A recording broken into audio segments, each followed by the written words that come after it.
A modo de agradecimiento os he traído unos pececillos. Perdonadme que empiece así. Desde que él se fue y todo el mundo pintó un pez, cuando he solicitado ayuda y han tenido a bien atenderme, siempre me ha gustado dejaros algo en su nombre. Es mi manera de agradeceros en su nombre que lo tengáis y que hoy nos escuchéis.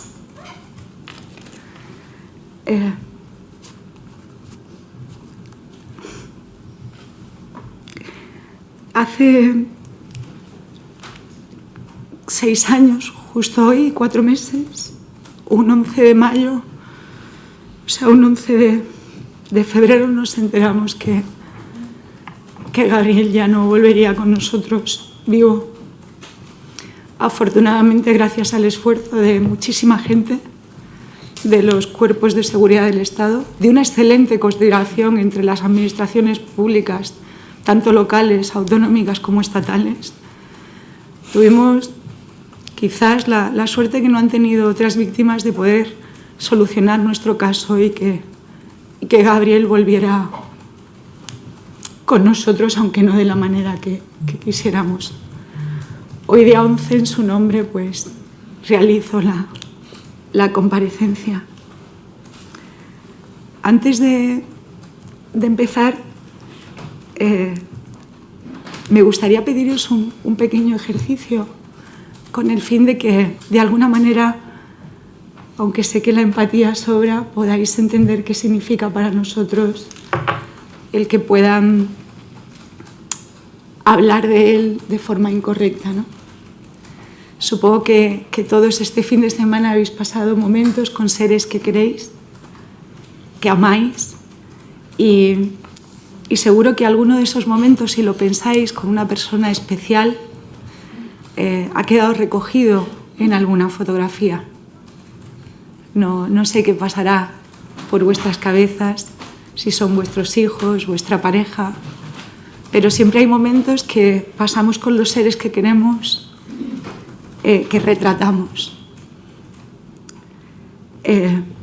Yo, una semana antes de que se fuera Gabriel, fuimos a la nieve. En Almería nunca llueve. Y que nieve es más raro todavía, porque todo se queda entre Murcia y Granada y no pasa todo para adentro. Ese día, como estábamos muy contentos por ir a la nieve, nos echamos unas fotos. Yo hoy lo he traído a él para que esté con nosotros, que seguramente identificaréis porque lleva una bufanda azul, que no me separé de ella porque tenía su olor. Había pasado una semana. El día de que se desapareció, mi amigo David, que había hecho un documental de desaparecidos y conocía cómo se hacían estas cosas, me pidió una foto y yo no dudé en mandarle las fotos de nuestros últimos recuerdos para buscarlo. Una vez lo encontramos, y como sabéis, esta foto, desgraciadamente para mí, tiene connotaciones muy negativas porque sirvió para encontrarlo, pero también se ha lanzado al porno, al gore, a cualquier campaña que a cada uno le ha dado la gana de poner su foto para anunciar cualquier cosa de marketing o publicidad, desvirtuando lo que era un momento precioso y un recuerdo en algo que simplemente ya cuando la ves o la ves con la foto de su asesina en todos sitios, simplemente ya tu cuerpo se acelera, te sube la taquicardia, la respiración y a veces pues tienes consecuencias físicas bastante negativas. Perdonadme porque os planteé este pequeño ejercicio, pero si habéis llegado a ver esa imagen, imaginaros lo que es que al día siguiente ese momento pues se convierta en algo que va a ser repetido prácticamente cada día de vuestra vida de forma que no debería de hacerse. Y bueno, me voy a arrancar ya, que me está costando un poco.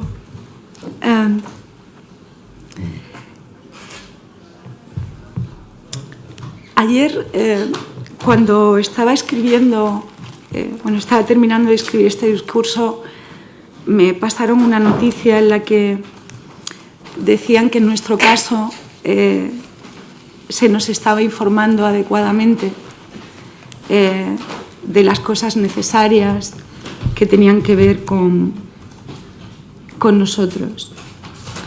No sé si esa nota de prensa que he leído está equivocada o no está equivocada, pero desde luego si se nos hubiese informado adecuadamente de que a esta mujer le estaban o estaba solicitando permisos dentro de prisión para grabar entrevistas o un documental, o que no estaba utilizando adecuadamente las videollamadas o llamadas que se le estaban concediendo, yo no estaría aquí haciéndoles perder su tiempo. Entonces me veo en la obligación de trasladarles las cosas como han ocurrido, por lo menos como las he vivido yo. Como he trasladado, yo me entero hace un año aproximadamente por la prensa que en un foro de vigilancia, de jueces de vigilancia penitenciaria, que un juez ha otorgado un permiso a la persona que nos arrancó a mi hijo con audio, pero sin voz, para que haga una producción por una necesidad de contar X situaciones. Ese juez, en ese foro, preguntado por un periodista, se ampara en la directiva y en una sentencia del Tribunal Supremo del 27 de enero del mismo año, el 2020, que dio lugar luego a esta Directiva de Prisiones 3-2020, que es la que se estaba aplicando actualmente, amparándose en esta sentencia para darle permiso a quien se lo llevó y justificando que con ese dinero nos va a pagar la responsabilidad civil. Cuando yo me entero de esta situación, recuerdo el Estatuto de la Víctima. Evidentemente me dirijo a las oficinas de asistencias a las víctimas que se crearon al amparo de este estatuto, como ustedes saben, para decirles que qué hago, que qué pasa y sobre todo que cómo se le puede dar un permiso de grabación, sea con vídeo o sin vídeo, porque aunque la graben en audio me van a poner todas las fotos de aquellos días de la búsqueda, que nada más verlas a mí me producen un estupor y unas consecuencias físicas graves, ¿no? Pero sobre todo determinan que es para pagar una responsabilidad civil cuando la persona que está dentro de prisión todavía ni siquiera ha sido declarada insolvente. Y digo esto porque también el propio estatuto determina que la parte civil hay que arreglarla cuanto antes, declarar su insolvencia o no insolvencia, y en función de esto pues también existe una reparación por parte del Estado para que podamos hacer frente a abogados, psicólogos y todo lo que corresponde. Pues después de casi 6 años y medio no solo esto no está resuelto, sino que a esta parte no se le ha explicado todavía qué ha pasado con su casa de la República Dominicana, so pena de que está en varios documentales emitidos, por cierto, sin nuestro consentimiento, qué tal están sus cuentas, si se ha actualizado el punto de neutro judicial, si se han actualizado también o se ha investigado las personas que puedan estar relacionadas con ellas en República Dominicana, etc. Cuando vamos a la oficina de asistencia a las víctimas nos dicen que escribamos a Vigilancia Penitenciaria. Sabéis que al amparo del Estatuto de la Víctima uno puede personarse en un juicio mediante abogado y procurador, pero eso no exime que de forma paralela una persona como víctima, de hecho ahora ya ni siquiera necesitamos hacer la solicitud, porque por la nueva normativa y actualización del Estatuto de la Víctima ya tiene que ser de facto el que se haga. Pues yo presenté mi solicitud en su momento, en el año 2019, ante la Audiencia Provincial, para que, sin perjuicio de lo que comunicaran a mi abogado, cualquier cosa que tuviera que ver al amparo del estatuto con la ejecución de la pena de su condenada, me la trasladaran. Ahí facilité correo electrónico, como indica la norma, teléfono y dirección postal. Evidentemente a mí nadie, no solo hasta la fecha no se me ha informado a mi correo en esa dirección absolutamente de nada, y digo de nada, sino que ni siquiera a mi abogado, en este caso que estaba contratado y personado en la audiencia provincial, tampoco se les ha informado ni de permisos, ni de resolución de responsabilidad civil, etc. Me dicen que escriba a Vigilancia Penitenciaria, escribimos a Vigilancia Penitenciaria, se contrata a un abogado con carácter privado, se realizan 3 escritos, Vigilancia Penitenciaria nos dicen que no ha lugar a esos 3 escritos, porque en teoría por la prisión permanente revisable eso le corresponde a la audiencia provincial. La audiencia provincial nadie le comunica que se está grabando dentro de la cárcel, por tanto no nos puede comunicar nada y nos encontramos en un impasse que también desgraciadamente hace que se incumpla el estatuto en tanto en cuanto a la víctima se le tiene que informar antes, durante y después de dónde se tiene que dirigir, cuáles son los cauces adecuados para poder defenderse o simplemente interesarse de la resolución penal y civil, que en este caso la civil se le están dando permisos para pagar una responsabilidad civil que no está resuelta y nos afecta directamente. Posteriormente, después de denegarnos todas estas peticiones en Vigilancia Penitenciaria, desgraciadamente por una fuente directa, como comenté en comparecencia de prensa, nos enteramos que dentro de la cárcel hay determinadas irregularidades. No solo esa posible grabación de documental, sino que también sabemos que hay teléfonos móviles, complicidad de determinados funcionarios. En ningún momento hemos dicho que sean todos. Sí, vuelvo a ratificar que presuntamente, no por esa fuente, y ya anuncio que una vez que comparezco públicamente, lo que pasa cuando hacemos las cosas mal es que si uno además sale públicamente, pues ya no hay una fuente, hay unas cuantas más, que entre ellas no se conocen y nos trasladan la misma información. Cuando yo me entero de todas estas irregularidades, por el miedo y el terror que tengo a salir, perdónenme, a la plaza pública, y ante el miedo a poner una denuncia y que se filtrase, porque ustedes saben que se nos ha filtrado prácticamente todo, por no decir todo, incluso su declaración en secreto de sumario, donde ya cuenta su versión ante el juez de instructor y que nadie se ha preocupado de quitar, y ahí veja a mi hijo y dice que lo insulta, que la insulta, que coge un hacha y todas esas cosas. Pues ante el miedo de que se nos filtrara y ante el miedo de que esta producción pudiera estar, llamo a la Unión Central Operativa, que en el ejercicio de sus funciones al amparo del Estatuto, antes, durante y después, nos deben de dar cobertura y aparte, apelando a su código ético, ellos tienen un decálogo de víctimas, nos la dan. Pongo, evidentemente, toda esta situación no en sus manos, sino con su conocimiento para verificar que esa fuente fuera una fuente fiable, que la información que se nos está trasladando es correcta, y cuando desgraciadamente me doy cuenta que todo esto es así, viendo que no somos capaces ni siquiera de personarnos y de que nos den información de si hay permisos, no hay permisos, etcétera, o posibilidad de hablar con la cárcel, el día 27 me dirijo, como he dicho, al Ministerio del Interior. Concretamente, tengo una reunión con el señor Rafael, secretario de Estado de Seguridad, y creo que es Ángel, secretario de Estado de Vigilancia Penitenciaria.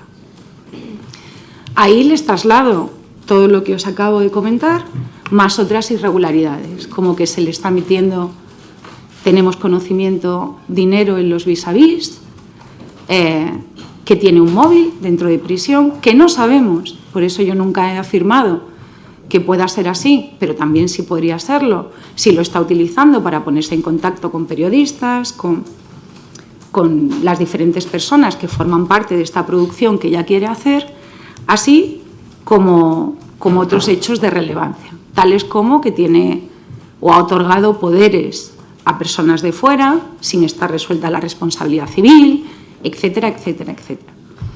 En ese momento que yo traslado todo esto al Ministerio, lo hago con la intención de que esto no salga público, confiando completamente en su hacer, en que van a investigar internamente dentro de prisión qué está pasando, por eso se le traslada toda la información y ellos me aconsejan, por un lado, una serie de acciones a hacer en la responsabilidad civil, remitiendo determinados escritos a la Audiencia Provincial para que se investigue en República Dominicana, cosa que agradezco, y me invitan a que cuando los haga les vaya relatando la información. Además, me dicen que siga trabajando con la Unión Central Operativa, con las personas que he estado en contacto, y que siga trasladándoles a ellos toda la información que me vaya llegando. E incluso me llegan a decir que si tengo el nombre de los funcionarios, que se lo facilite. ¿Correcto? Por tanto, yo me voy de esa reunión pensando que se va a investigar, que esto se va a solucionar, que me van a informar qué periodistas, qué no periodistas, qué plataforma, qué no plataforma, si hay teléfono, si no hay teléfono y todo lo que tiene que ver con este caso.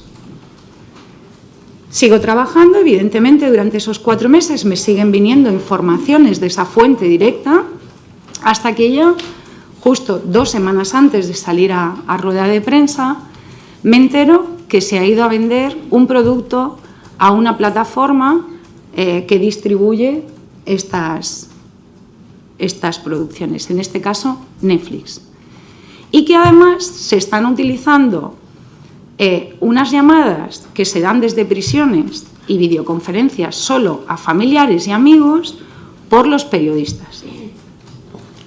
¿Correcto? Cuando yo me entero de esto, después de 4 meses, yo no entro en mi... Es un shock.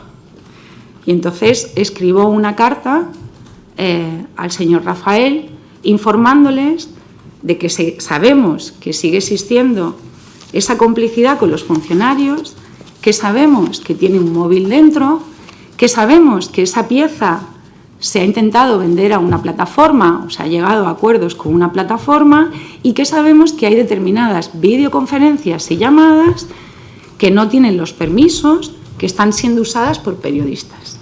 Ante el miedo a que eso, evidentemente, se proyectase en televisiones, porque las consecuencias de esto son públicas y a nosotros esta exposición, si sale, nos va a hacer un daño público, que seguramente vuelva a estar en todas las tertulias de las mañanas o de las tardes, en los cafés de muchas personas que sin querer entienden nuestro caso como espectáculo, que piensan que somos actores, pero esto es nuestra vida.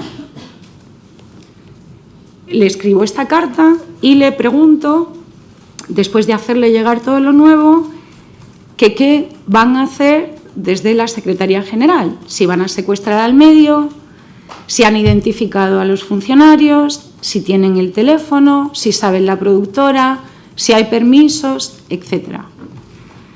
Les envío esta carta, a los 3 días se me llama por teléfono desde la Secretaría de Rafael, no se pone él al teléfono como en otras ocasiones y su secretaria me dice que no hay respuestas, que si tengo alguna pregunta más. Yo le traslado a su secretaria que las preguntas que he hecho se las he hecho en este documento, que es bastante extenso, explicando todo lo que ha pasado y que particularmente son 2, y es si van a retener esa producción, si van a secuestrar al medio y si han investigado algo de todo lo que yo les dije. Vuelta a responderme, no hay respuestas, estamos haciendo la investigación y a partir de ahí se me cierra la puerta. No me queda más remedio que irme, desgraciadamente, a convocar una rueda de prensa ante la gravedad de los hechos para intentar paralizar algo que, poniendo en conocimiento de las instituciones responsables al amparo del propio estatuto que nos otorga el poder poner en conocimiento de las personas responsables los hechos que tengan que ver con nuestro caso, tanto en penal como en civil, salgo a dar una rueda de prensa. En esa rueda de prensa, no sé si ustedes la han podido ver, relato lo que les estoy comentando y a la media hora es cuando se nos informa públicamente que el Ministerio pues, nos ofrece toda su solidaridad y apoyo. Posteriormente, también se nos informa públicamente. A mí nadie me ha llamado por teléfono, nadie me ha escrito nada a mi correo, Ni siquiera a través de la audiencia provincial se me han notificado las cosas, ni en dirección, ni en correo, ni en forma, para que a mí me lleguen y a mi abogado, y nos enteramos por la prensa de lo que todos ustedes saben, que parece ser que la han cacheado y no han encontrado nada, que parece ser que está aislada, que no se ha encontrado ningún móvil, que se le han bloqueado las llamadas a periodistas, por tanto periodistas había. Se publican incluso hasta las iniciales de los periodistas que la estaban entrevistando. Y vuelvo a decir, a mí no se me informa, se informa a los medios. Justo después de esto, si yo salgo el día 11 a dar una rueda de prensa, el día 13, porque está fechado el día 13, entra en la audiencia provincial un auto que escribe la directora de la cárcel. Este auto a nosotros se nos traslada el día 21. Salgo el día 11, se escribe el 13 y se nos traslada el 21. Y dice lo siguiente.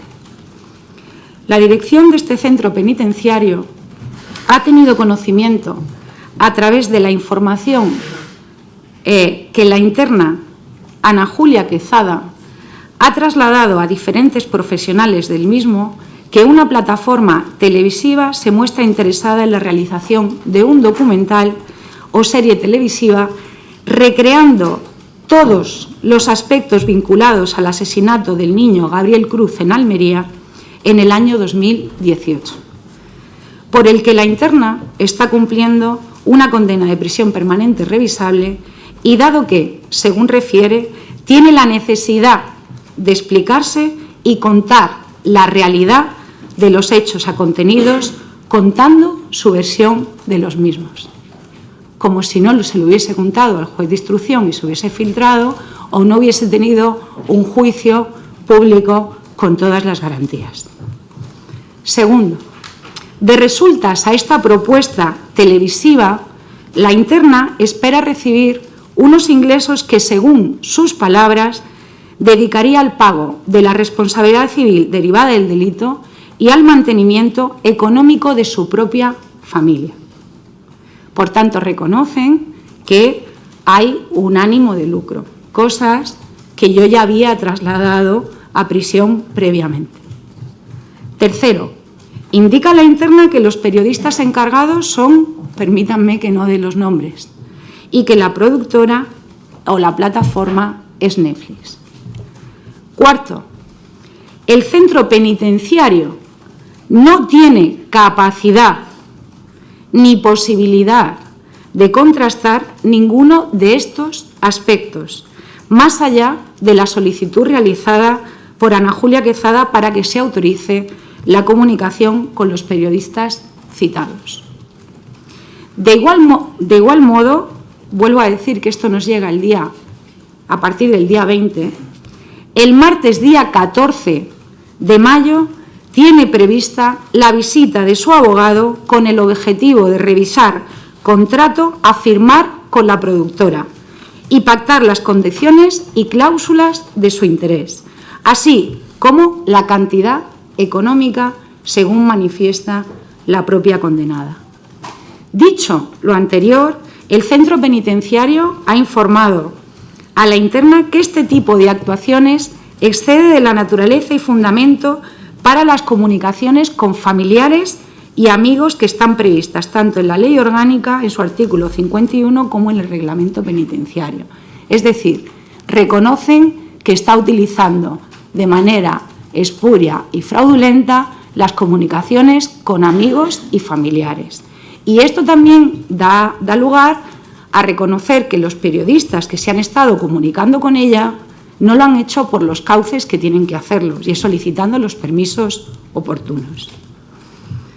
No obstante, trasladan, existe un procedimiento específico por mor de la Instrucción 3/2020 de la Secretaría General que regula las autorizaciones para que periodistas y medios de comunicación puedan entrevistar a la reclusa, recogiendo la doctrina sentada por el Tribunal Constitucional en 27 de enero del 2020, a la que se remite la interna. A este efecto sí quiero hacer una reflexión. Yo estoy estudiando ahora mismo psicología y crimen, no sé mucho, pero sí me he leído esa sentencia, como 4 o 5 veces para entenderla bien. Esa sentencia es de un preso que se queja y denuncia a instituciones penitenciarias porque no le dan los permisos que cree que se merece, por llevar 40 años en prisión encadenando delitos de robo, no tener determinados permisos y le niegan la comunicación con periodistas para denunciar que dentro de prisiones no se le están dando los permisos adecuados. Nada tiene que ver con el caso que nos ocupa. De hecho, en esa propia sentencia, lo primero que dice el Tribunal Constitucional es que esos permisos han de denegarse cuando entran en conflicto con el derecho al honor y lesiona a las víctimas. Y, por supuesto, en esa sentencia en la que se avalan con esa directiva no hay ningún ánimo de lucro, porque ya creo que es la ley del 83-86 la que prohíbe a los presos contar una nueva versión para lucrarse de ellos y volver a dañar a las víctimas. Sigue el auto no, el escrito de penitenciaría.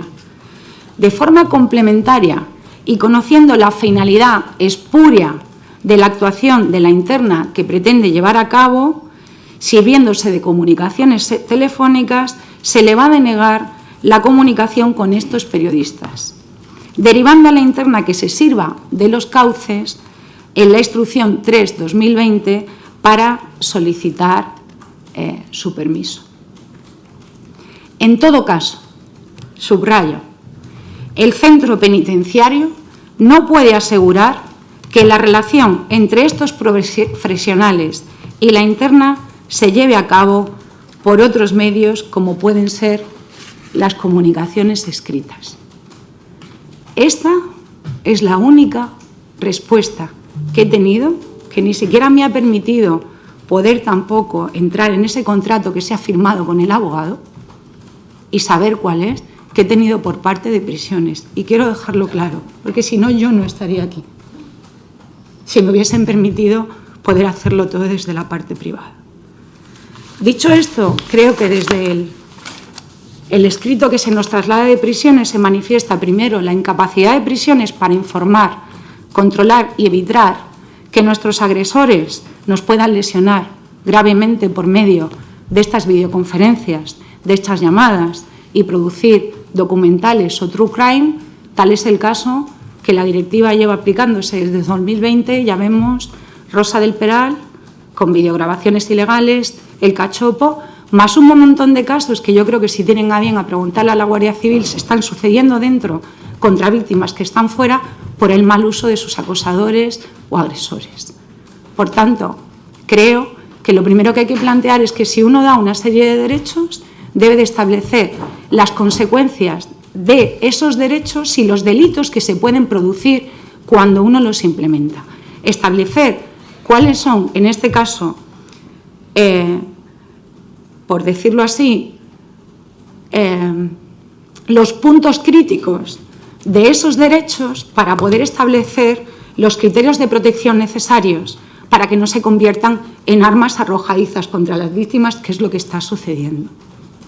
Yo no estoy en contra de que a los presos tengan derecho a comunicarse con los periodistas. Para nada. Vuelvo a decir, estoy estudiando criminología y psicología.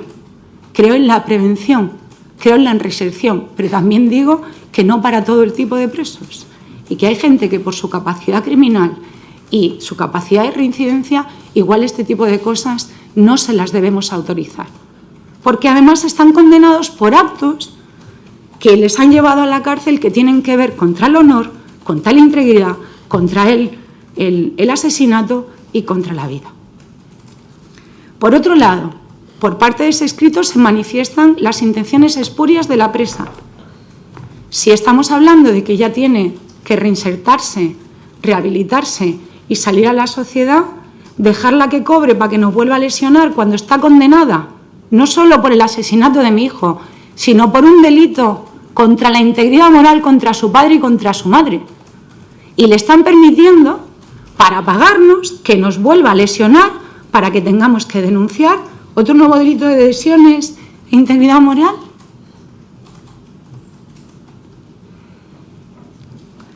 Tercero, aplicando esta directiva del 2020, independientemente de que esté aplicada o no esté aplicada, aquí se generan dos acciones. Por un lado, ella tiene un beneficio y al amparo del estatuto se nos dice que tenemos que ser informados de los beneficios que tienen los presos en determinados supuestos. Segundo, ella solicita un permiso. Al amparo del estatuto, esa norma que nos ampara a todos, se dice que tenemos que estar informados de los permisos que pueden dañarnos o afectar a nuestra seguridad. Ni se nos ha informado de los beneficios, ni se nos ha informado de los permisos. Difícilmente nos podemos defender cuando ninguna administración nos está informando de los derechos que les están concediendo a ella, de los beneficios que están teniendo y están tomando decisiones que sí afectan a los nuestros y en las cuales no me puedo defender.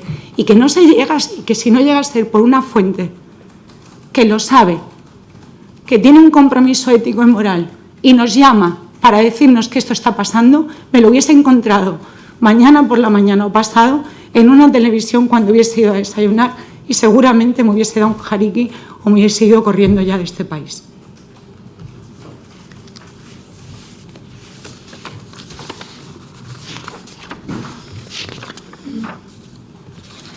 Ayer, en esta nota de prensa, se hablaba de conjugar los derechos de las víctimas y los agresores dentro de prisión. Yo simplemente voy a exponer desde esta parte, y perdónenme porque yo no soy penalista, los derechos de Ana Julia Quezada. Derechos de abogados gratuitos, permisos, protección de sus filtraciones. En nuestro caso, la única filtración que se ha investigado fue la de un funcionario de prisiones que determinaba su situación dentro de la cárcel. De las nuestras, ninguna. No hay investigación de sus antecedentes en Burgos. Sí, señores. Y lo digo con la boca llena. Porque si en Burgos se le hubiese tomado declaración, se le hubiese hecho un informe de precipitación, que simplemente se puede hacer ahora, invito a esta Cámara a que lo pida, sobre todo para que se sepa quién está dentro si tiene capacidad de reinserción o no, o de reincidencia o no, porque no es lo mismo tener una escalada criminal que haber matado solo a una persona. Solo tienen que coger las fotos de abajo y desde la ventana, hacer un informe de precipitación, que es un triángulo, que ya les digo yo, y no me lo invento, porque así me lo trasladó la Guardia Civil, que esa niña no se tiró sola por la ventana, presuntamente. Y desgraciadamente, por no tomar declaración, por no hacer las cosas correctas, por no juntar las denuncias de su marido con esos posibles envenenamientos, los maridos que habían fallecido y los cobros de seguros de vida con los que se compró la casa de la República Dominicana, etcétera, llegó a Almería y hizo lo que hizo. Y perdónenme, ojalá no siga haciendo ese tipo de conductas dentro de prisión.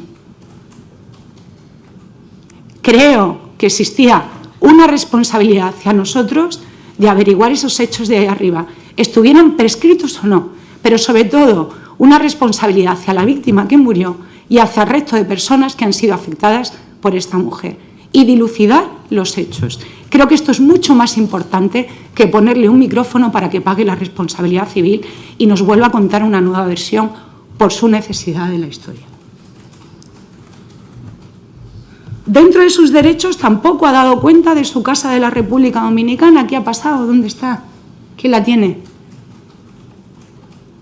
Sigue sin estar declarada insolvente. No se están estudiando sus cuentas, ni siquiera los poderes que pueda estar otorgando fuera de prisión. Además, está en un módulo de respeto, se la considera una presa buena, a pesar de que las comunicaciones las utiliza de forma espuria y les indicamos de alguna manera pues, que hay móviles y que hay algunos funcionarios que actúan de forma irregular con ella. También tiene derecho a cobrar, porque trabaja dentro de prisión. Y parece ser que además en buenos trabajos.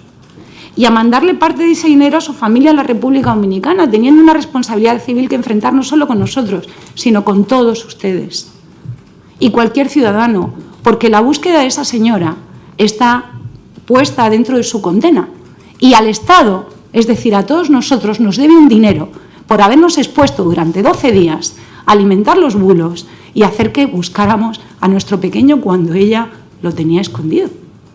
Y también es responsabilidad de este Estado depurar su responsabilidad civil, no solo por nosotros, sino por lo que nos debe a todos los ciudadanos.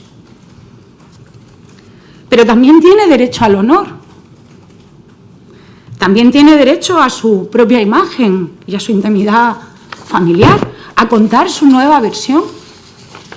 Pero, sin embargo, la Ley Orgánica del 82, del 5 de mayo, ya decía que no se puede cobrar la protección por el tema de protección civil cuando se daña el honor de la víctima, la integridad personal y familiar y la propia imagen. Y en el artículo 7º, apartado 8, se dice que se tendrá la consideración de intromisión legítima la utilización del delito por el condenado en sentencia penal para conseguir notoriedad pública, que fue lo que hizo hace aquellos 12 días y por lo que está condenada por integridad moral, y a tener un provecho económico. Yo no sé de leyes, señores. Yo sé que las leyes no son matemáticas.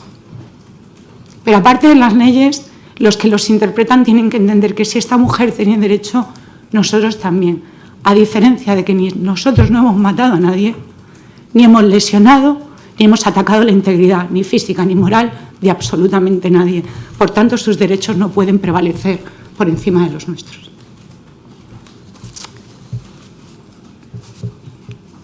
Nuestros derechos al amparo del Estatuto de la Víctima frente a los suyos. No hemos tenido derecho a que se nos proteja de las filtraciones. Nadie ha levantado ni un solo papel para averiguar cómo y de qué manera se han hecho. Y mucha gente se ha lucrado de ellos. Ustedes saben, como yo, que me enteré que a mi hijo le habían cortado la mano en la calle. Lo que le habían dicho en el coche en la calle. Las fotos de cómo se lo sacó del coche en la calle. ¿Se imaginan ustedes en esa foto que antes estaban visualizando enterarse de todo lo que le ha pasado a su ser querido en medio de la calle?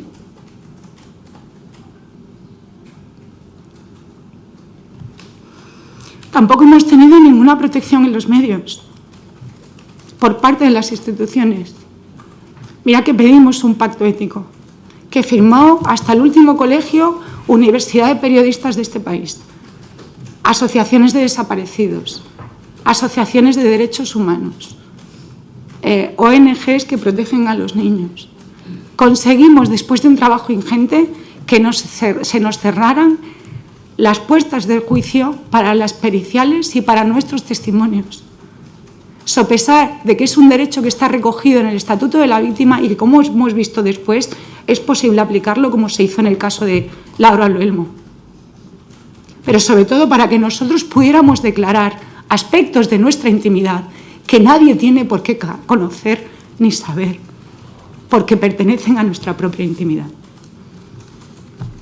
Tampoco hemos tenido derecho a que se resuelva la responsabilidad civil, ni a que se nos hagan esas evaluaciones al amparo del Estatuto antes, durante y después de cada una de las fases del procedimiento, a que nos informen a quién nos tenemos que dirigir para apelar o solicitar nuestros derechos cuando se incumplen, a que se nos informen de los permisos que solicita y que tienen que ver para que nos dañen. A las no comunicaciones. A mí no se me ha comunicado ni la sentencia de la Audiencia Provincial, ni del Supremo, ni del Tribunal Superior de Justicia al amparo de ese estatuto a ninguna de mis direcciones. Por supuesto, tampoco el estado de la responsabilidad civil ni nada de lo que hemos dicho. Tampoco hemos tenido derecho a esa compensación económica por parte del Estado, porque al no estar declarada insolvente no hemos podido solicitar que nos ayuden a pagar los abogados y los psicólogos, que ya les digo yo que las cuentas son bastante grandes. Tampoco tenemos derecho a asistencia jurídica gratuita. Y ustedes me dirán, pues sí, pues no. Yo presento una solicitud que si gano más dinero del que requieren, me la quitan. Pero es que además, si me la dan por circunstancias especiales, me ponen un abogado. Y ahora mismo llevo 5 abogados para adelante. Y acabo de solicitar 3 solicitudes gratuitas al Colegio de Abogados de Madrid. Eso significa que tampoco se está respetando mi derecho a la revictimización y victimización secundaria, porque tengo que explicarle a muchas personas lo mismo una y otra vez, y no tengo derecho a que una persona me lo pueda llevar todo. Y esto es así.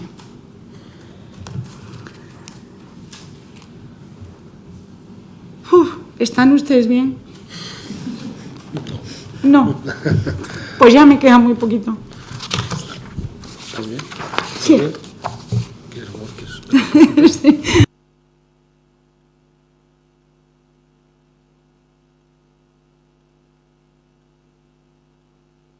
¿Quieren ustedes parar? No, Si usted lo necesita. Seguimos. No, yo tiro. Yo por ustedes. ¿Sí? Seguimos, sí. Seguimos. Una vez puestos los derechos de ella y los nuestros, y ese verbo conjugar en medio, pues esto ya lo dejo en manos de ustedes, porque yo no redacto las cosas, pero creo que se está conjugando más hacia este lado que hacia este. Porque a ella se le dan derechos, pero es que los nuestros no se protegen. No es que no se nos den, es que los que tenemos no se nos protegen. Entonces, que a mí no me diga nadie que están protegiendo mis derechos, porque lo siento mucho. Ni los míos, ni los del padre de mi hijo, ni los de nuestra familia. No es verdad. Como yo anuncié en la rueda de prensa y cuando vine a esta convocatoria, sabéis que, y como acabo de decir con los abogados, se van a proceder a interponer una serie de denuncias y querellas que paso a contaros. Con referencia a la productora y a la querella que se va a poner a nombre de Ana Julia y de forma subsidiaria a prisiones penitenciarias. Se pondrá en los hechos de que se está intentando o se ha intentado grabar un documental, como ellos mismos reconocen, de forma espuria, utilizando unas comunicaciones que ellos mismos reconocen que no son adecuadas para eso y con un ánimo de lucro. Y todo ello acompañado, y vuelvo a decir, no solo por una fuente, sino por varias fuentes, de que sabemos que se ha valido de medios como teléfonos móviles y ayudas de funcionarios para conseguirlo. Esta será la querella que se ponga en Ávila. ¿Por qué no se ha metido todavía? Porque como es por solicitud de justicia gratuita, estamos esperando a que se nos designe el procurador de oficio en Ávila para poder meterla, porque yo puedo asumir los gastos del letrado y él renunciar a las costas del Estado y que yo le pague por privado, pero lo demás, como ustedes entenderán, yo ya no lo puedo asumir. Por otro lado, desgraciadamente, mañana se va a interponer una denuncia ante la Guardia Civil. Y hablo de denuncia. Y si no es querella y es denuncia, es porque en esa denuncia hay una serie de hechos penales de gravedad que están aconteciendo en la prisión de Ávila, los cuales, y voy a hacer exactamente igual que hice durante aquellos 12 días de búsqueda, no voy a revelar, porque la investigación se va a poner en manos de la Guardia Civil y son ellos quienes tienen que hacer que llegue a buen puerto. El revelar los datos de lo que se va a poner en esa denuncia podía llevarnos a que no se pueda investigar lo que allí dentro está sucediendo. Pero sí quiero informarles que mañana, por vía penal, se va a poner una denuncia de unos hechos graves que están cometiéndose en la prisión de Ávila y que nos han sido trasladados por diferentes fuentes directas. Asimismo, sí quiero informaros de una cosa y creo que os va a agradar. Ayer por la tarde hablé con la dueña de la productora que estaba entrevistando a Ana Julia Quezada. Gracias a la mediación de la Guardia Civil, que les propuso que me llamaran cuando hace poco les tomó declaración gracias a ese auto que os he leído, de prisiones donde se indicaba que podían tener contratos, etc. Hablé con la productora y su dueña me manifestó la voluntad de parar esta producción. De hecho, la invité a que me lo mandara por escrito, y si me lo mandaba por escrito, le dije que me olvidaba de estos 3 años de miedo, porque era la misma, tal y como dije en rueda de prensa, que lo quería hacer hace 3 años, que me olvidaba de estos 3 años de miedo, de los gastos psicológicos, de lo que le haya tenido que pagar al abogado para hacer la querella y la denuncia que le íbamos a meter directamente, que lo dejaba todo a un lado, que agradecía que nos hubiese entendido y que depusiera en su actitud. Y que si esto era así, reconocería públicamente que al final víctimas, medios, nos poner de acuerdo en aras al sentido común y dejar que este tipo de cosas no se hagan. De hecho, me decía esta mujer que llevaba 3 años pidiéndole a prisiones permisos y que estaban informados. Me pregunto yo si prisiones hubiese puesto en conocimiento estos permisos y hubiese buscado una reunión entre ambas partes, si haría falta que yo hubiese estado aquí hoy haciéndoles perder su tiempo. Y en este momento quiero agradecer a la Guardia Civil que nos pusiera en contacto y que haya permitido que por esta ola social y esta cohesión social, porque la está viendo fuera, entre la ciudadanía, se entienda que este tipo de cosas no se pueden hacer. Y como decíamos ayer, hay muchos casos sin resolver, muchos niños y adultos que buscar y que necesitan de la cobertura inmediata, mucho más que nosotros que tuvimos la fortuna de tenerlo de vuelta. ¿Y qué les solicito? ¿Verdad? Poco les he pedido ya. Pues mirad, yo antes de esto era profesora de educación física. Me dedicaba a la salud, a rehabilitar personas para que dejaran las pastillas cuando tenían dolor crónico, a través no solo del ejercicio, sino de la nutrición, de la atención médica integral, etc.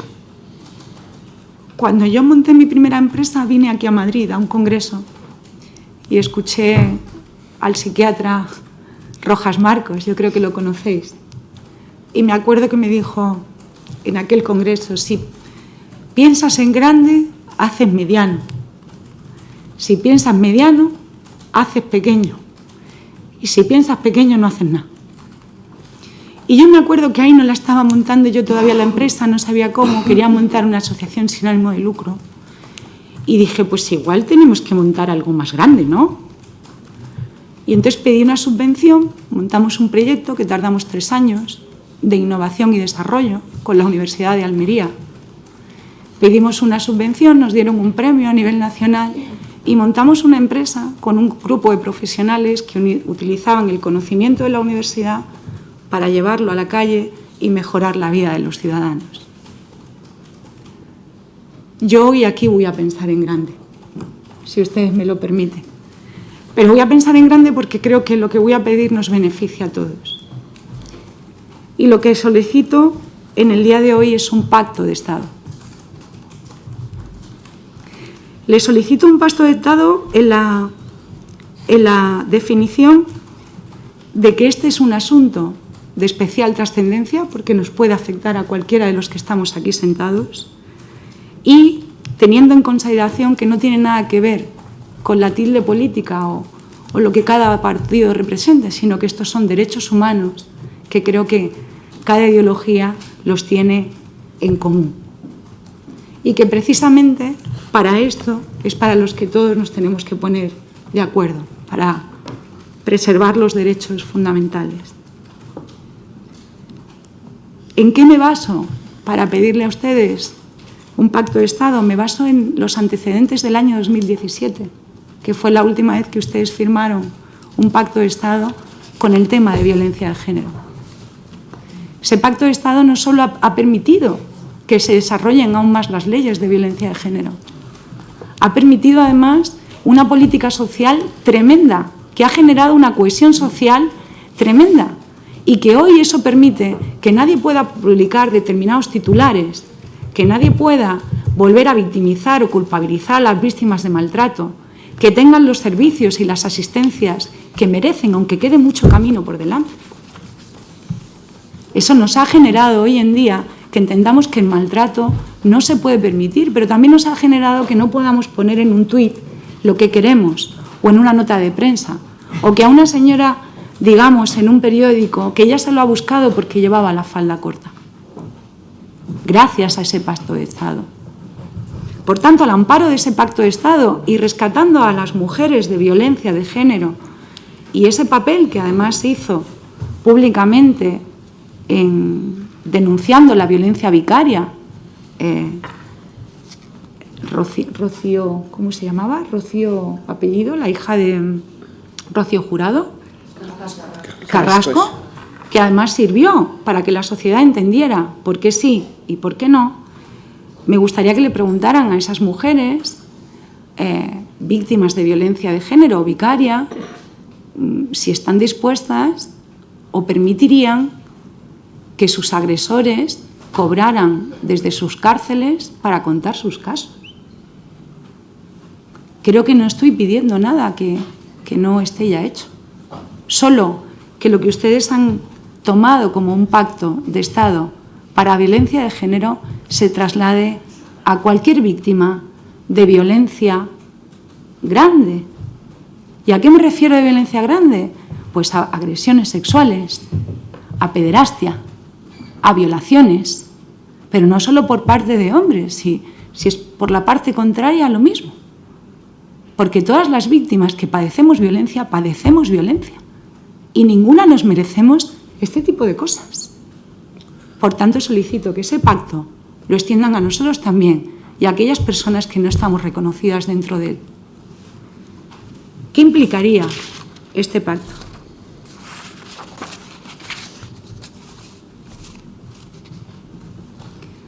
Por un lado, un pacto contra la violencia y la revictimización de las víctimas en cualquiera de sus manifestaciones, física, verbal, permítanme, mediática. Nadie habla de violencia mediática, pero cuando alguien utiliza el nombre de tu agresor, de tu hijo o lo que sea para jugar o esbozarlo en una red social, en un periódico o lo que sea, te está dañando. Y lo está haciendo públicamente, en un medio que tiene una gran trascendencia. ¿Qué no van a saber ustedes? Que ahora mismo Twitter o otras redes sociales lo están padeciendo. De hecho, se ha llegado hasta proponer una ley para la inteligencia artificial que no utilice la inteligencia artificial con políticos para reírse de ellos. Yo estoy pidiendo lo mismo para mí, mi familia y cualquier víctima que haya pasado por un acto atroz.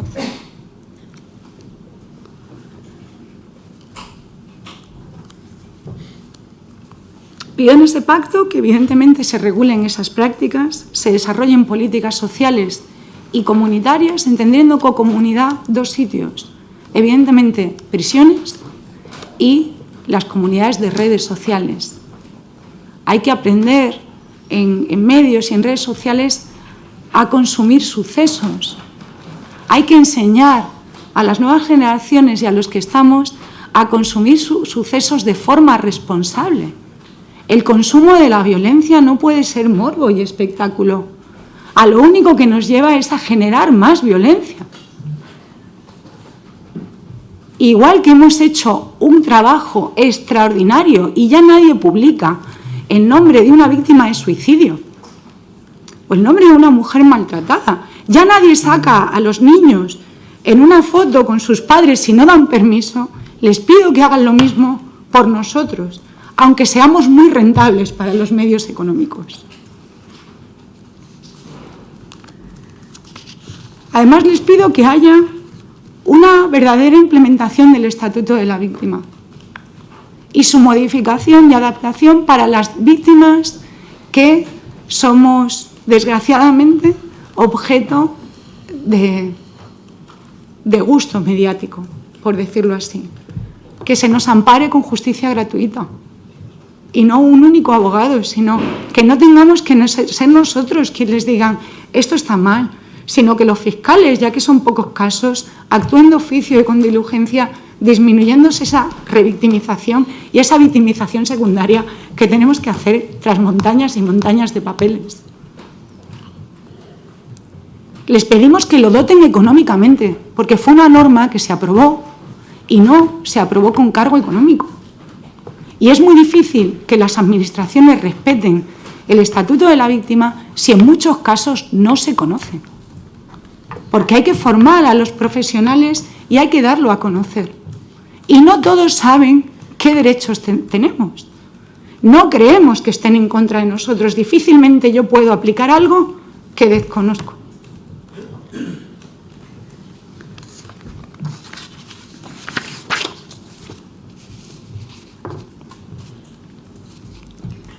Con referencia al tema de psicólogos, dentro del estatuto se reconoce la asistencia jurídica y gratuita y además se reconoce la asistencia psicológica.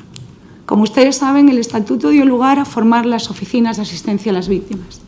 Dentro de cada oficina existe un trabajador social, un letrado, parte de la administrativa y 1 o 2 psicólogos dependiendo del ámbito de población que tienen. Yo les voy a hablar de las de Almería. Personas más maravillosas no me he encontrado en mi vida. De hecho, ellas mismas fueron las que me hicieron las solicitudes a la Audiencia Provincial, a Vigilancia Penitenciaria, para que me notificaran las cosas. Ellas mismas nos lo dicen, luchamos con que esto no se conoce y poco a poco se va conociendo. Pero con una psicóloga o 2 para toda una población, me dicen ustedes si mi sobrina o sus primitas, si tienen un ataque de ansiedad cuando entran en el colegio y le recuerdan a la bruja en pleno tsunami, si puede esperar 3 semanas a que la atienda un psicólogo.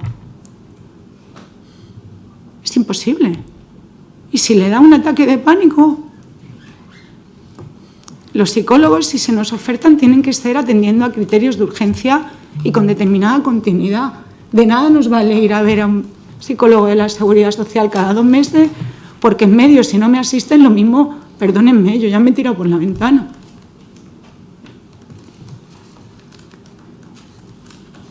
Por otro lado, dentro de este pacto de Estado, aparte de lo que he hablado de la reforma del Estatuto, les pido que dentro de las prisiones se desarrolle un plan de prevención con referencia a los medios tecnológicos que se han introducido dentro de ella. ¿Y qué significa un plan de prevención?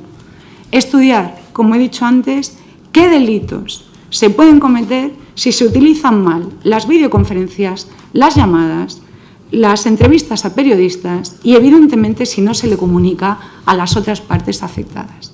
Y una vez estableciendo esos factores de riesgo, ver cómo se pueden establecer factores de protección tanto para los agresores que los necesitan de cara a su reinserción como para la víctima, incluyendo propios factores situacionales. ¿Qué son los factores situacionales cuando estudiamos en criminología? Pues, en función del espacio donde se desarrollan las actividades, diseñarlo para que tengan más dificultad en cometer unos delitos y no lo tengan fácil. Si nosotros, antes de implementar un derecho, somos capaces de pensar qué puede pasar con ese derecho si no se controla, seremos capaces de evitarle a la víctima que tenga que venir aquí y pasar este tipo de consecuencias. ¿Sí? Dicho esto, que se lo solicito de verdad encarecidamente, también solicito, como consecuencia de esto, que dentro de prisión un preso condenado por delitos violentos, como he dicho antes, de especial gravedad, no pueda jamás realizar ni un documental, ni una serie televisiva, ni un libro. Y perdónenme, no le voy a comprar a la cárcel que ellos no puedan controlar si ella se comunica de otra manera. Ellos deben de controlar las comunicaciones de los presos si resultan dañinas para las víctimas. Y si no, implementen las medidas necesarias para que esto sea así.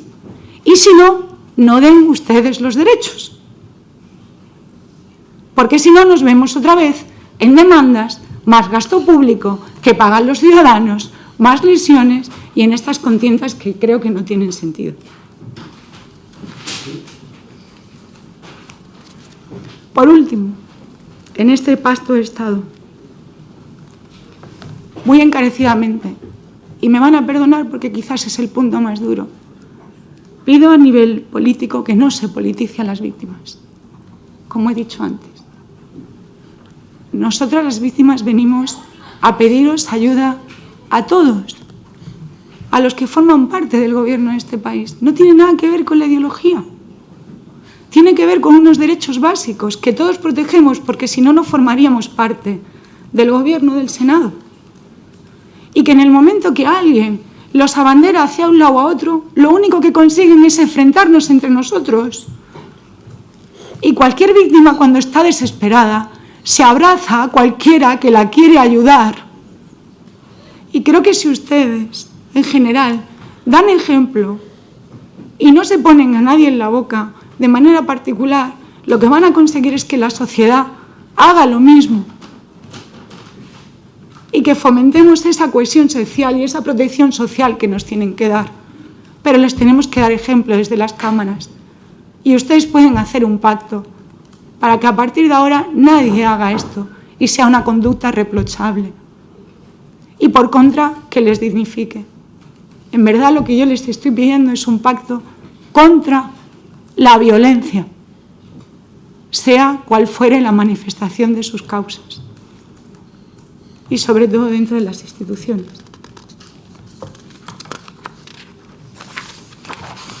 Y ya he terminado, me queda un parrafillo. Y es una reflexión. Es una reflexión fruto de la universidad cuando fui a estudiar, de criminología y psicología.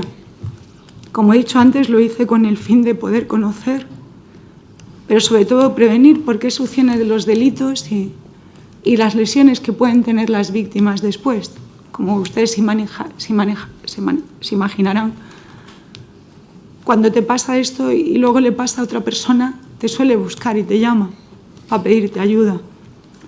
Tú misma ni siquiera sabes por qué desconfías, o por qué de repente te orinas encima, o te desmayas, te dan taquicardia, o por qué ni siquiera quieres ver a tu familia y te sientes mal porque no sabes qué te está pasando en tu cabeza, no sabes que es un trauma, no sabes que es un shock postraumático, no sabes. Y de repente estudias y entiendes. Y luego cuando estudias criminología es muy bonito porque no solo se estudia el crimen, entendiendo el crimen que es la combinación perfecta entre una víctima y un delincuente. Y gracias, no sé si lo saben, a los estudios estadísticos de las víctimas, hemos podido frenar determinadas actividades delincuenciales. Imagínense si aparte de estudiar estadísticamente hiciéramos una evaluación del estatuto de la víctima, de lo que pasan, etcétera, toda la información valiosa que podrían aportar dentro de la criminología y a las nuevas víctimas que tengan que pasar por esto. A una víctima se le puede poner un escenario desesperanzador y en los medios lanzarle un mensaje desesperanzador, o se les puede también poner por delante un camino de rehabilitación y de que hagan cosas grandes. Porque las víctimas, cuando pasan por esto, generalmente acaban ayudando a la sociedad, porque es el único sentido de la vida que conocen. Y para eso les necesitamos a ustedes. Cuando vine aquí le pedí a una compañera que me definieran qué eran los criminólogos. ¿Por qué? Porque creo que ya son 6 promociones las que hay fuera de criminólogos en este país, completas. Y es curioso que en el tema de prisiones no han entrado todavía. Y en la prisión está el crimen.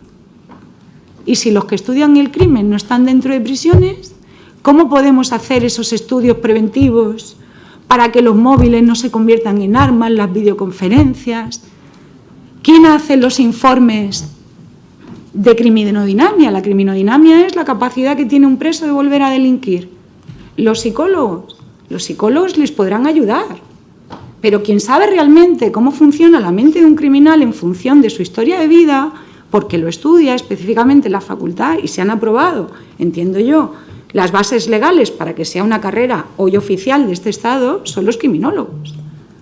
Si donde está el crimen no los tenemos y los vinculamos solo a la empresa privada, ¿por qué nos estamos perdiendo de toda la información que nos pueden dar, pero sobre todo porque su carácter preventivo y creativo, tanto en delincuencia, en ciberdelincuencia, etcétera, es importantísimo?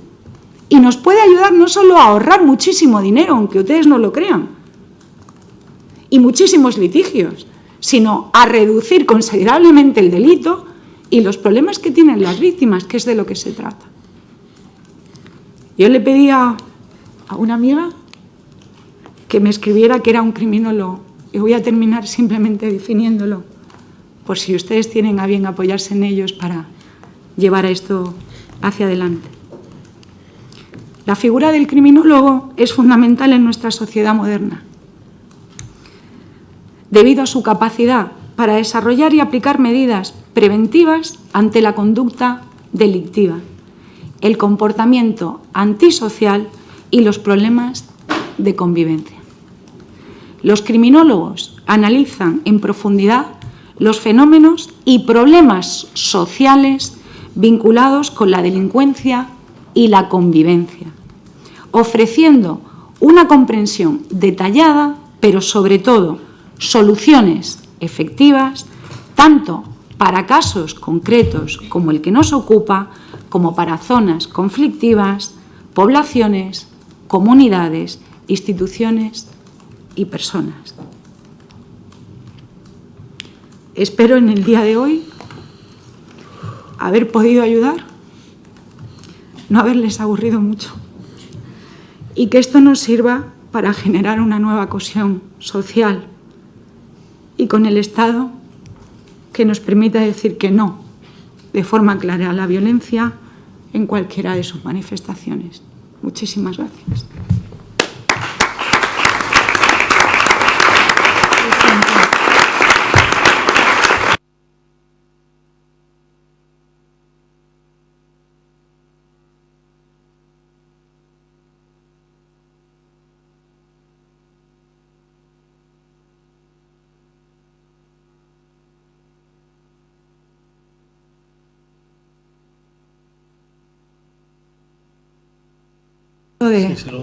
De esta chica, van a ver que es un documento científico, creo que le ha echado muchas ganas,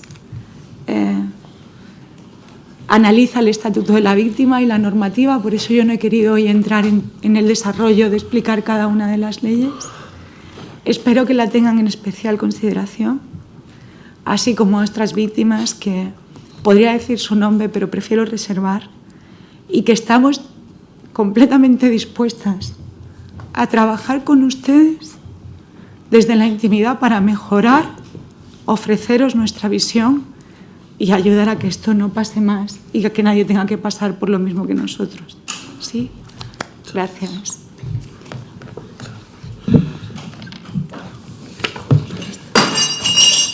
Bueno, pues yo es que no sé muy bien qué decir, la verdad, porque muchísimas gracias, Patricia. La verdad que pocas comisiones, yo por lo menos no conozco ninguna, en la que haya sido tan duro, ¿no?, escuchar este relato. Todos los que tenemos hijos, aunque no los tengas, es imposible colocarnos en ese lugar. Imposible, desde todos los puntos de vista. Pero encima colocarnos en la posición de alguien que tiene que luchar por sus propios derechos y de un menor que no se puede defender, pues es todavía más duro. Así que lo primero, yo creo que en nombre de todos, porque además todos estábamos de acuerdo, pues agradecer muchísimo este baño de realidad, porque al fin y al cabo no deja de ser ciertamente un baño de realidad. Aquí legislamos, pero muchas veces la aplicación práctica se nos queda lejos y hay ausencia de empatía, de cercanía, de humanidad, de ponerse al lado del otro, y especialmente con las víctimas y con sus familias, que tienen que hacer un esfuerzo añadido al sufrimiento. que padecen, ¿no? Así que yo solo te digo una cosa, no nos has hecho perder el tiempo. Bueno. Lo hemos ganado. Yo creo que esta es una de las conclusiones. Hemos ganado mucho tiempo porque nos has hecho pues entender un problema y vivirlo en primera persona, y no está mal que los que nos dedicamos a legislar escuchemos también de viva voz el sufrimiento y el padecimiento de personas como tú, que desde el coraje, desde la lucha, porque hay que tener mucho coraje y mucha fuerza para hacer lo que estás haciendo. Así que, si te parece, vamos a escuchar a los portavoces de los grupos parlamentarios y te damos luego la última oportunidad para que finalices, ¿no? Sí. Así que, de menor a mayor, por el grupo parlamentario, no sé si está la señora Gómez, no está. Por el grupo parlamentario de Izquierda Confederal, señora Delgado, no sé si quiere decir algo. Gracias. Sí, muchas gracias. Estoy con mi compañero también de Justicia, portavoz. Queremos decirle, doña Patricia, que por parte de Izquierda Confederal, sin duda alguna vamos a estudiar el Pacto de Estado y lo que usted propone. No la conozco personalmente, pero sí la conozco de una forma virtual desde que se produjeron los hechos.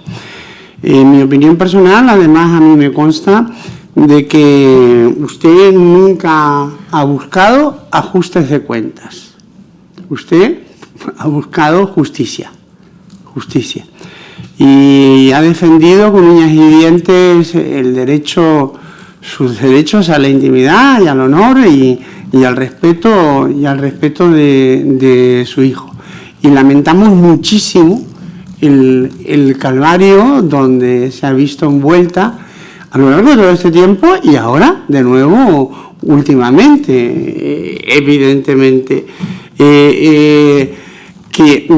Mi opinión personal es que sí, tiene derechos, lo que pasa es que los tiene que hacer valer.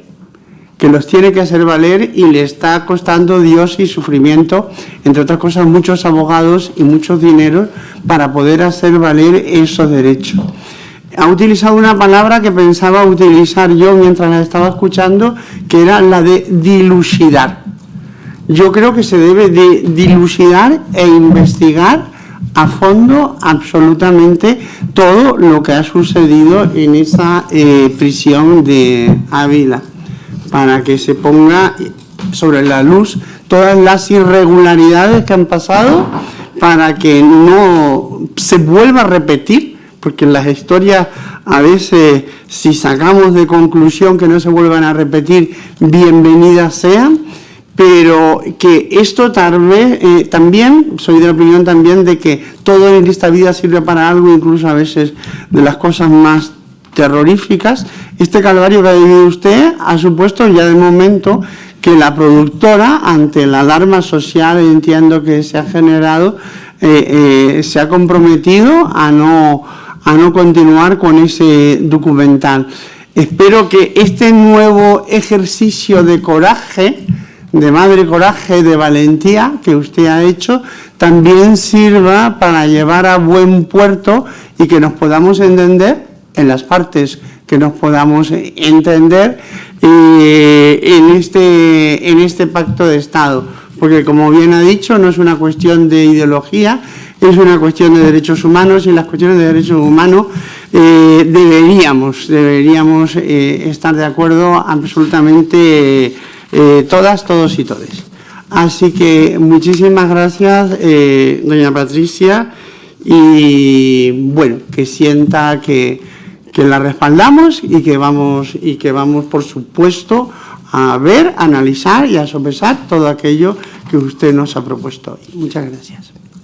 Muchísimas gracias, señora Delgado. Por el Grupo Parlamentario Vasco, señora Beltrán de Heredia, tiene la palabra.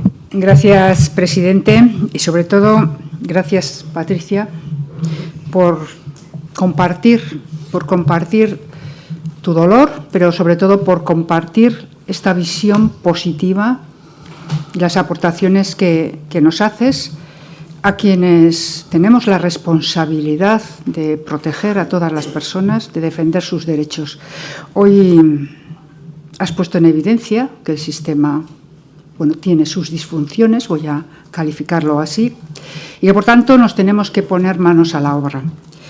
Y me ha parecido, sobre todo, una lección la que nos estás dando, porque sería entendible que nos hablaras desde el rencor, sería muy entendible humanamente.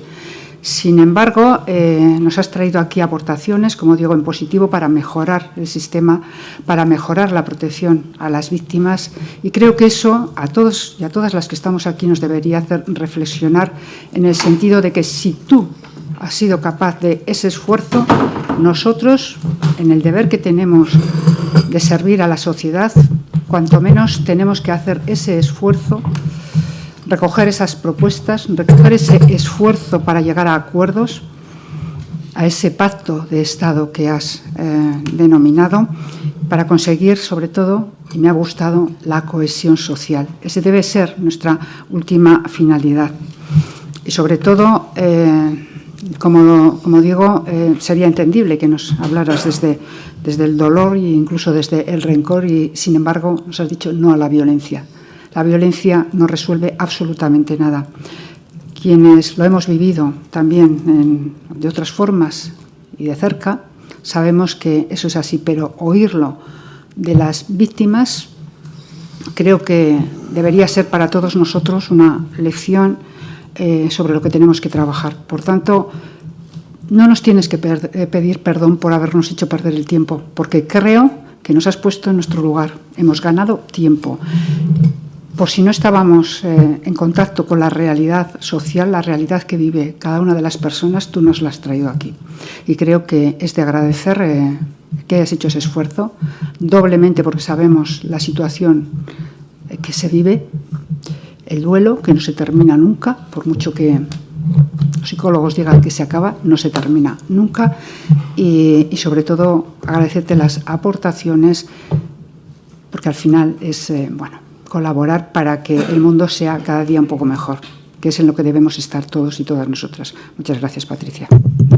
Muchísimas gracias, señora Beltrán de Heredia. Creo que el Grupo Plural no... El Grupo Parlamentario Izquierdas por la Independencia, señor Queral Jiménez, tiene la palabra. Muchas gracias, señor presidente. La situación de Patricia no es nada fácil. Y no es nada fácil porque la pena la va a acompañar siempre. Será más o menos soportable, pero la pena la va a acompañar siempre. Yo ahora podría decir eso que dice muchas veces, yo me pongo en tu sitio. No me puedo poner en tu sitio. Porque yo que soy padre, que soy abuelo, afortunadamente tengo a todos mis descendientes conmigo. Y entonces no me puedo llegar a imaginar qué dolor, qué pena puede representar este vacío enorme en tu vida y en la de tu familia y en la de tus amigos. Claro, después de este no baño, inmersión absoluta de emocionalidad, yo creo que tenemos que tener en cuenta, claro, una serie de cosas. Y hacer las cosas, o intentar hacer las cosas bien. No solamente quedarnos en frases bien intencionadas, en propósitos, en buenas intenciones, porque de eso los papeles oficiales lamentablemente están llenos. Están llenos.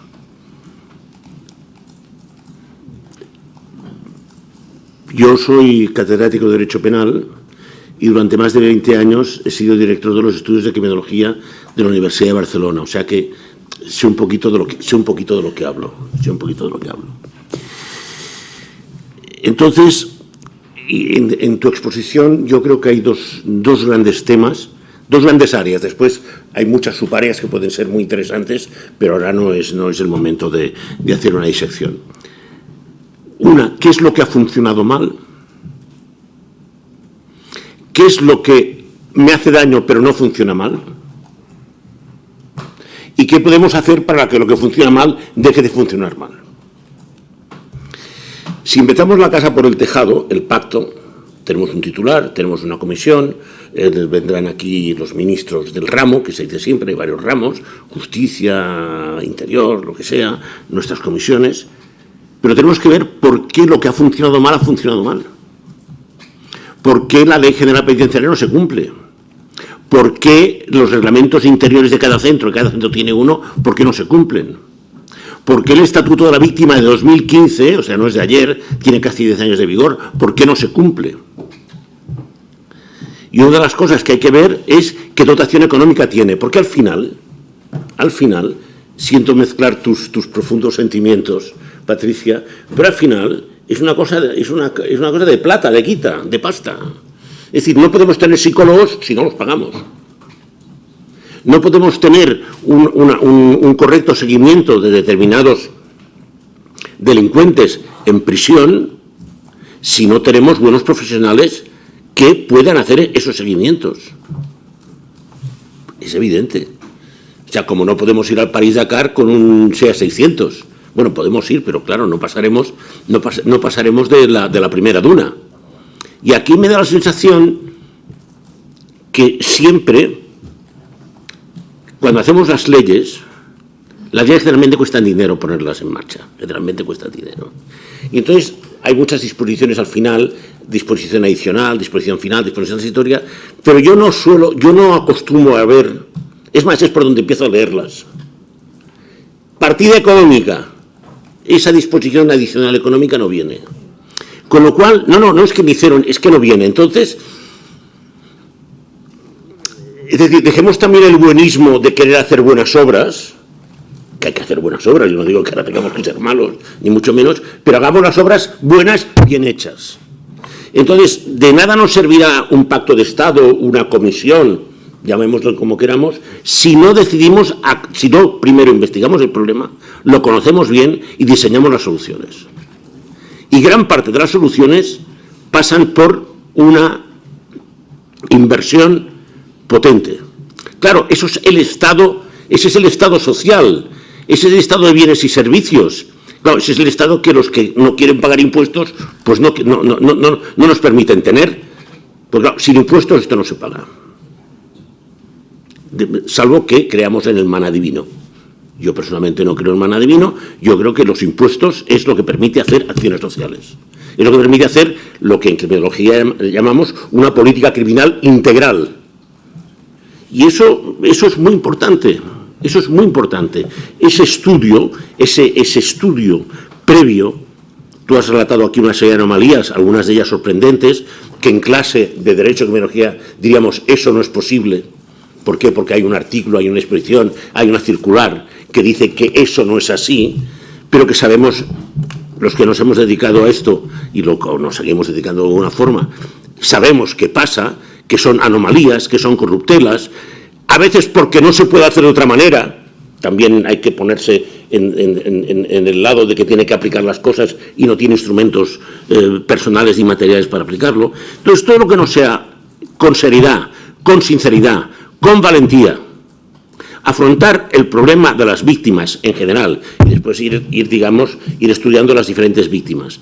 No lo hagamos, de nada servirá ni modificar la ley, el Estatuto de la Víctima, ni el Código Penal, subir o bajar las penas, ni la ley de enjuiciamiento criminal, porque a veces tenemos las leyes que son auténticas declaraciones de principios, pero no son leyes operativas, son declaraciones filosóficas.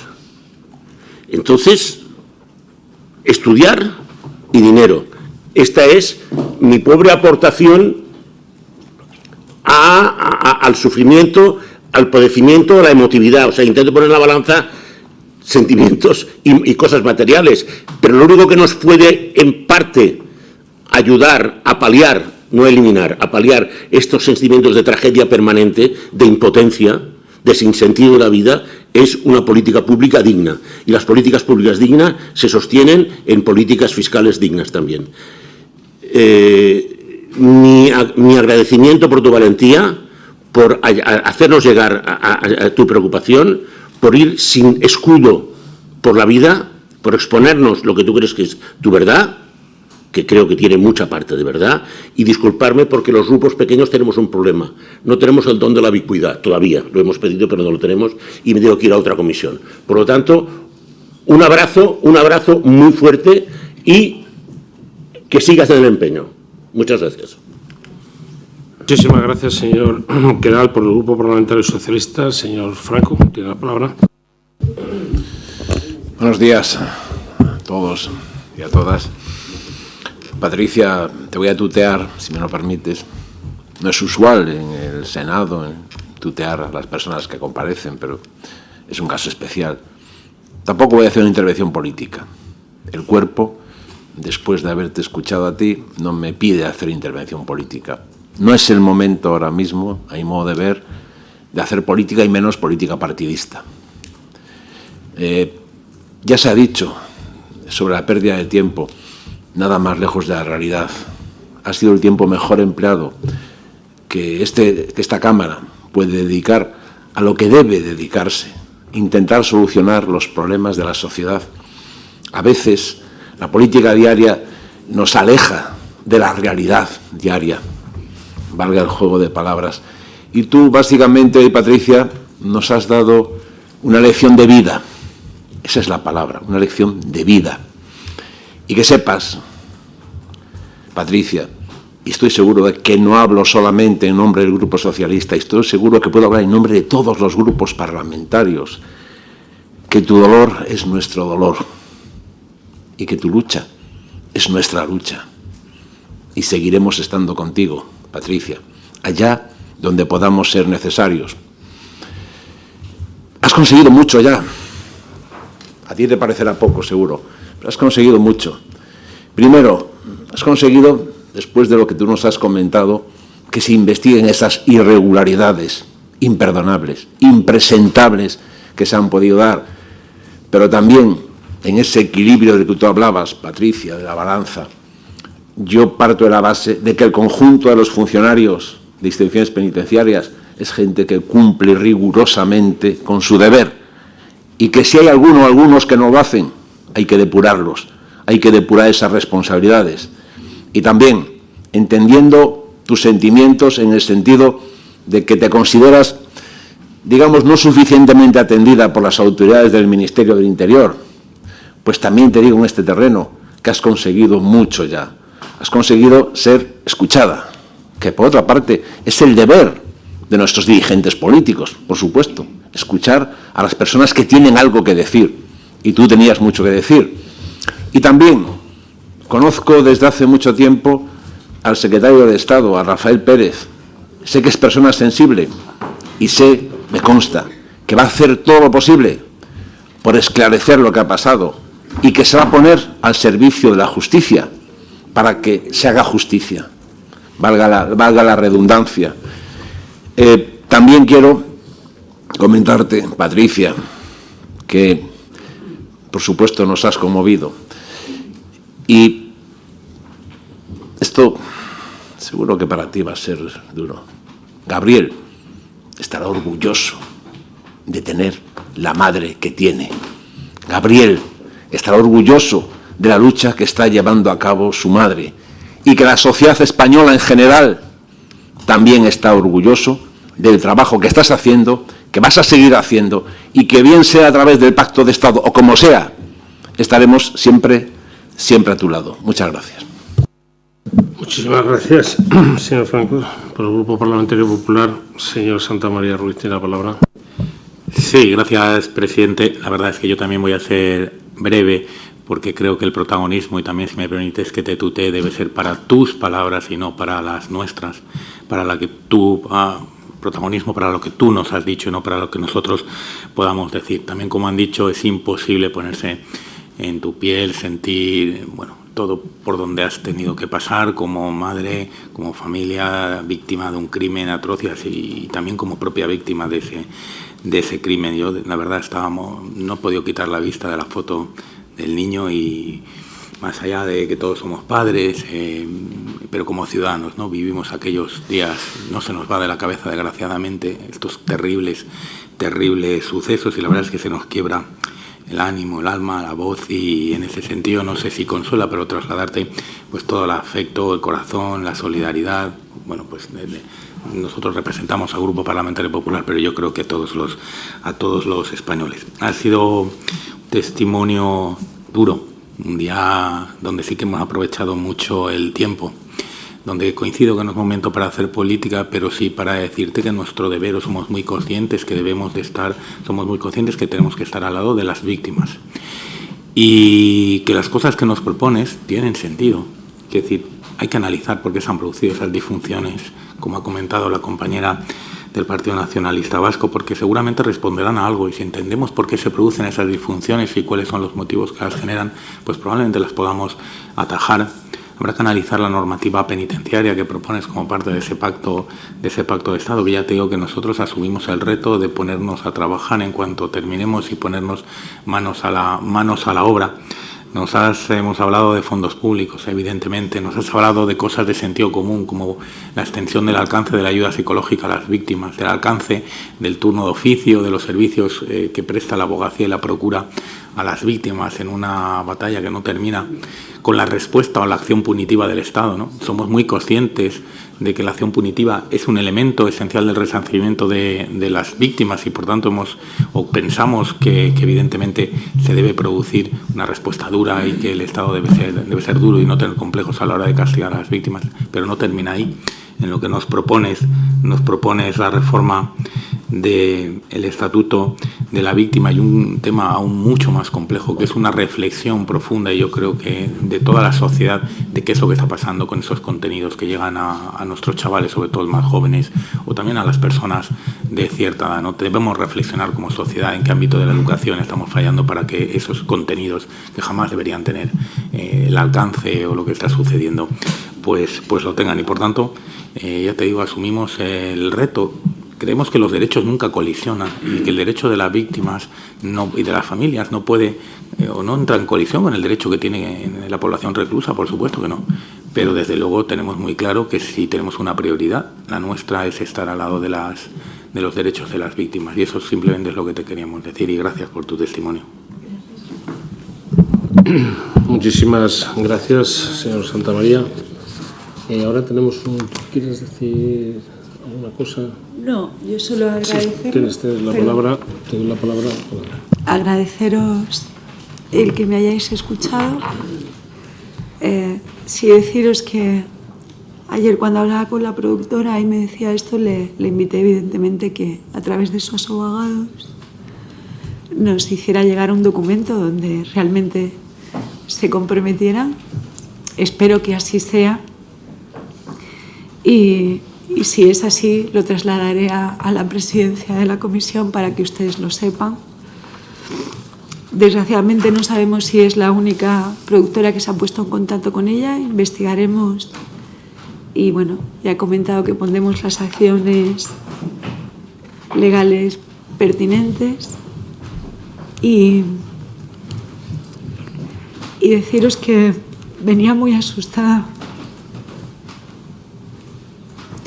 que agradezco cada una de vuestras palabras, que sé que no se nos quiere y que se está generando un debate que yo creo que ya en sí mismo es necesario y está cambiando la mirada de muchas personas.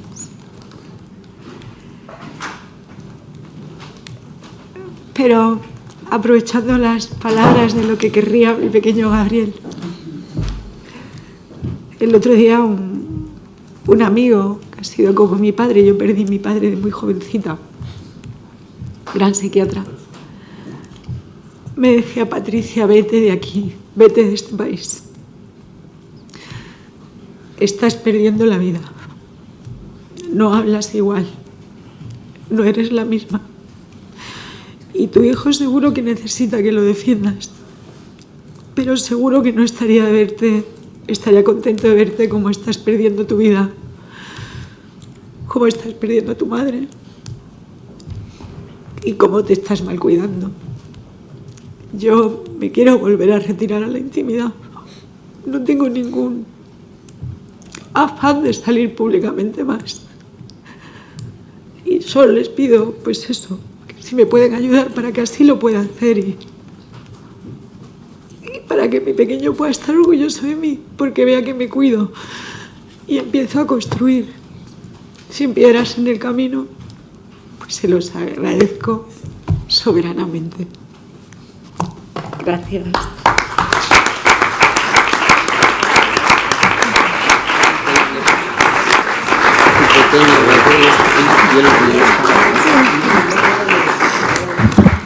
Y por favor, Sí, ahora nos vamos se lo llevan, ¿eh? Ahora vamos a repartir. Ahora vamos a... hay de diferentes coloritos, pues sí, os gustan más o menos. Nada, gracias. A vosotros. Solo acabar dando las gracias. Gracias. Por días como hoy merece la pena dedicarse a la política. Gracias a ustedes.